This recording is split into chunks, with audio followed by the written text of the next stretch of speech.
Quiet Harbour in rural England, July 1944.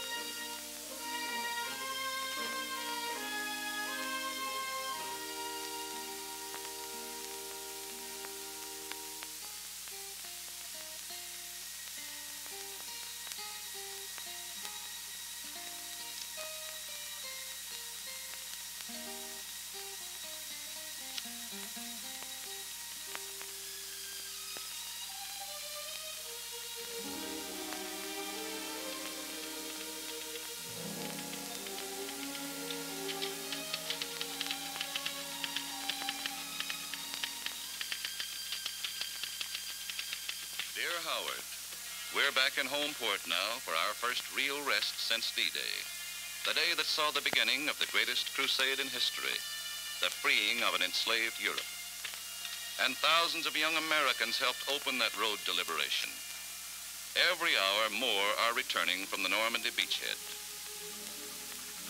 Many of them on stretchers. Some are shipmates of the Coast Guardsmen in this barracks.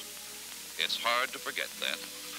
It's even harder to forget the others who will never come back to us. Only 3 weeks ago, we were all here together, working and waiting. It seems almost like yesterday. If only you could have seen this harbor then, the ugly, flat-bottomed LCIs. The smaller craft always on the go. The snub-nosed LCVPs that would spearhead the coming invasion. The fast Coast Guard rescue cutters that later were to save so many lives. Hundreds of ships and landing craft, each with its specific job. You remember young Bill Jackson, who sang in your boys' choir? He was serving aboard the rescue cutter Flying Angel. For months, Bill and the others were put through invasion maneuvers. They called them dry runs, and other terms not in our vocabulary. By now, the GIs were resigned to these seagoing excursions and convinced they had joined the Marines. Our men began to feel they were running a water taxi service. They kept hoping each dry run might turn out to be more than just another rehearsal.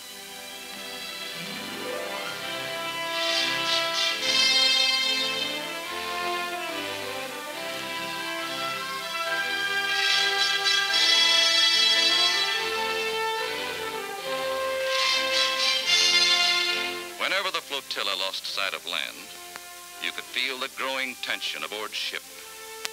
But always the objective turned out to be another section of the English coast. Our boys would go through the same never-changing procedure. Get the infantry aboard the landing craft, and then head in fast for the beaches.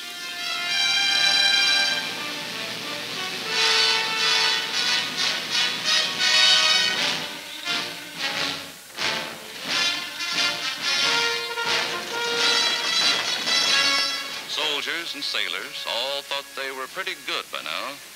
They were, except for a few minor kinks.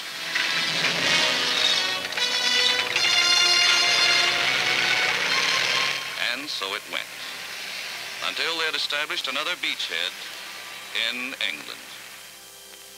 But it was the aftermath of every maneuver that really got our Coast Guardsmen down. Maintenance to them was just more monotonous routine. Get everything ship-shape so it could be all fouled up in the next dry run. Sometimes, if the lads were lucky, liberty ashore met a date. They were lonely for the long-remembered friendships of home. It helped, even for a little while, to get away from the ships and the maneuvers and the war they felt they weren't fighting.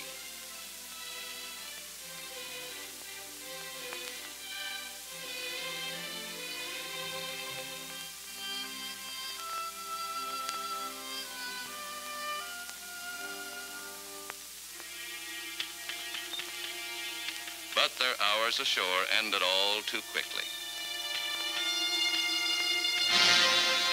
Another day, And once again, the harbor swarmed with men and ships.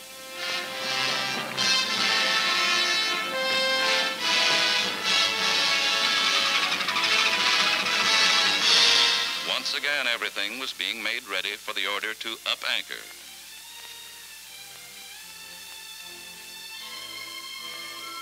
The LCVPs ferried the troops out to the waiting transports.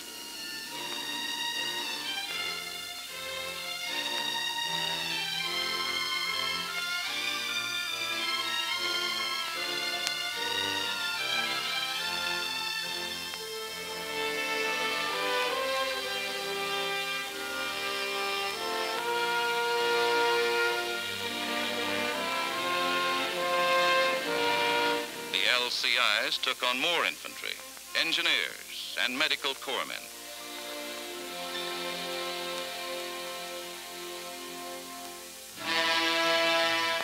Every man had done it all 100 times before. Every ship and landing craft fitted into the operation like the parts of a jigsaw puzzle. A puzzle that always worked out in the same meaningless pattern.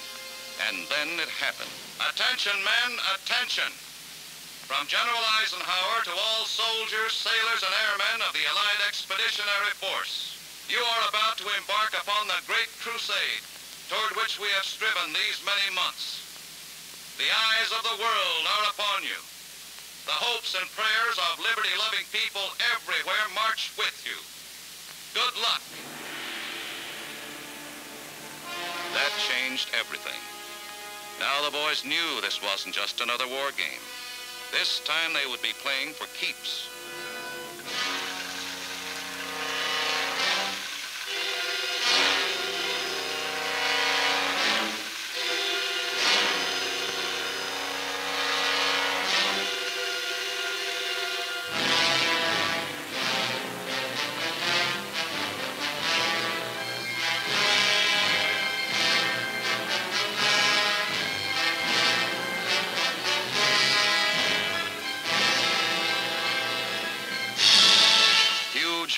Piers of concrete and steel to be used in the construction of our invasion harbors were towed across the channel.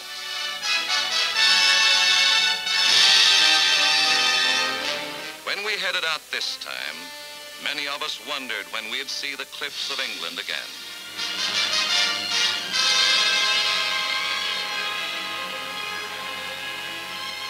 Hour after hour, our passing bomber fleets filled the channel skies.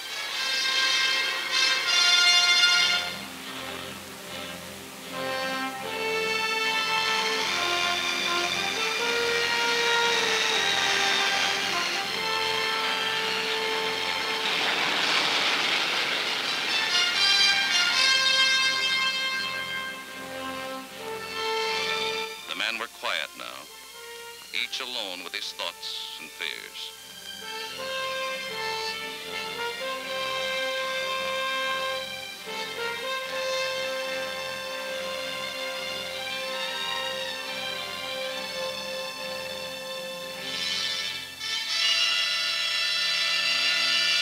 We spotted a lone enemy observation plane.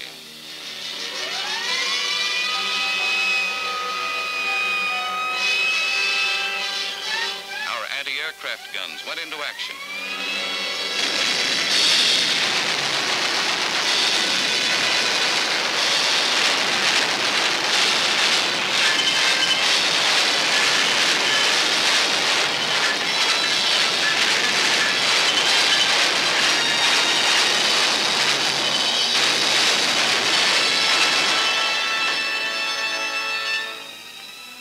The enemy might suspect our coming.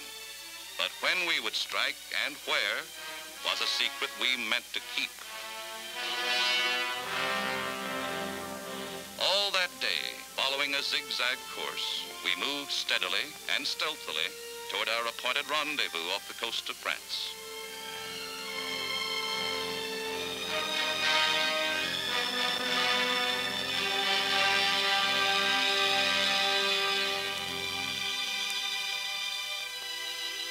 With the coming of sunset, all chaplains held services on deck.